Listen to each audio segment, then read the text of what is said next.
Je suis venue ici, je n'ai pas de famille, je ne connais personne et je devais apprendre la langue. Ce n'était pas facile, il a fallu beaucoup de courage.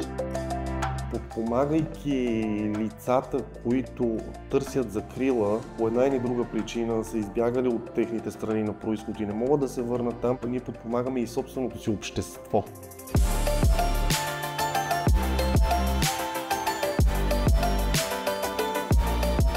Mi chiamo Pelagie Kabanga e vengo dalla Repubblica Democratica del Congo e sono in Italia da circa 6 anni.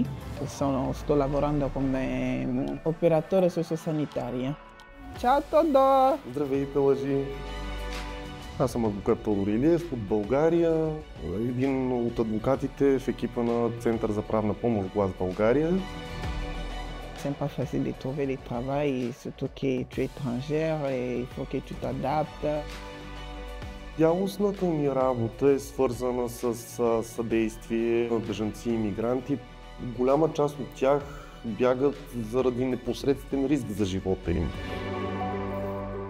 Refuge Welcome m'a beaucoup aidé pour m'intégrer, pour arriver là où je suis, dans la maison où je vis, avec la famille avec laquelle je vis actuellement. Le fonctionnement d'une famille d'accueil, c'est une famille qui t'accueille, qui te prend en charge comme une personne qui fait partie de leur famille.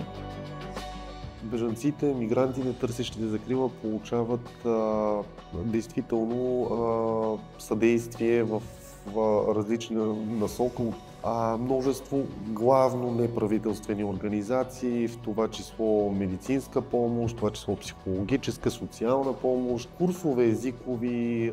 Европейските политики следва да бъдат ориентирани именно в тази насока. Информираност, интеграция и наистина така балансиран подход към миграцията. J'aime beaucoup donner, aider les patients et c'est là où je me suis mis à faire le travail. Работата ни е важна, защото с работата ни се променя човешки съдби, човешки живот. L'Italie, c'est mon pays d'accueil, c'est ma vie.